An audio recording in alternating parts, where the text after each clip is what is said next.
Vanessa, dans votre rubrique à la croisée des plumes et des pinceaux, on se balade à travers toute la France, dans les villages des artistes des quatre coins de la France.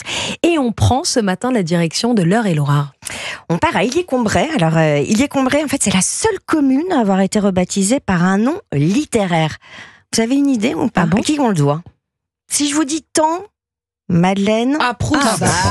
Voilà. Marcel. Je me disais que c'était pas mal pour vous. Vous êtes parti Oui, quand oui. même à la recherche de votre temps perdu, Oui, avec votre exactement. biographie, mais vous l'avez fait en un tome. Pas en fait, pas comme lui. Il y en a peut-être un autre qui arrive.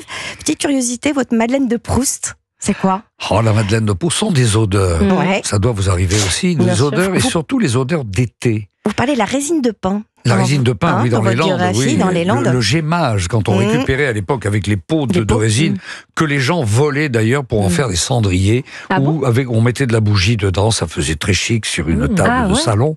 Et alors c'est l'odeur des pins. Vous savez, les premières odeurs, au moment des vacances de Pâques, quand ça commence à chauffer un peu. Voilà, exactement. C'est-à-dire le sable humide et la le résine soleil, mélangée, papa. c'était extraordinaire.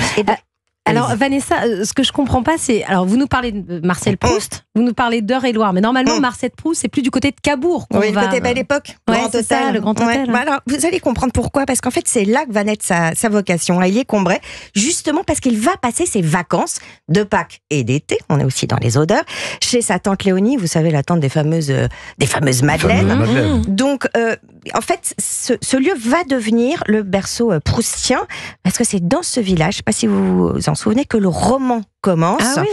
Et la maison de la tante Léonie, elle a rouvert l'année dernière.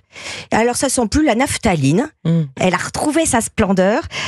Donc, on a refait évidemment tous les papiers peints à l'ancienne. On a remis des bouteilles de Vichy Célestin de l'époque.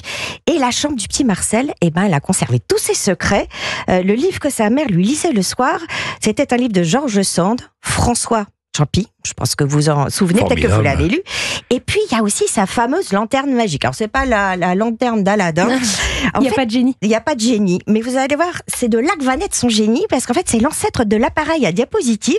Et donc, quand il était petit, il projetait des images sur le mur. Donc, il y avait des jeux de lumière. Et ça, finalement, ça titillait son imagination.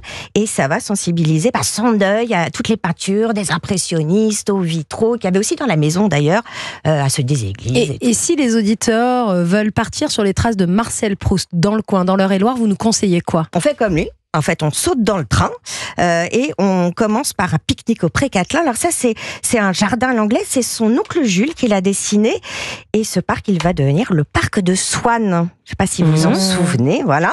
Et puis sinon, vous allez pouvoir aller en vélo électrique jusqu'au château de Villebon. Alors ça, c'est une magnifique forteresse médiévale. Il y a des douves qui sont remplies d'eau, un pont-levis.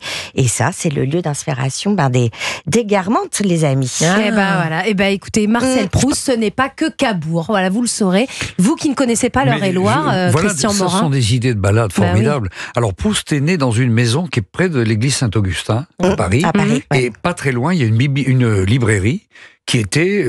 c'était là que Proust allait acheter ses livres à l'époque quand il vivait en Eh ben, France. vous C'est dans le m'apprenez quelque 8e chose. arrondissement, ouais, oui. Saint-Augustin. On peut faire Mais une enfin, spéciale Proust merci cet des Bah, moi, été. je conseils. veux bien. Bonne Hein, balade à On faire. part de Saint-Augustin dans le 8e, on va faire un petit Exactement. tour à Cabourg, on redescend dans l'Eure-et-Loir, voilà, on fait plein de tours.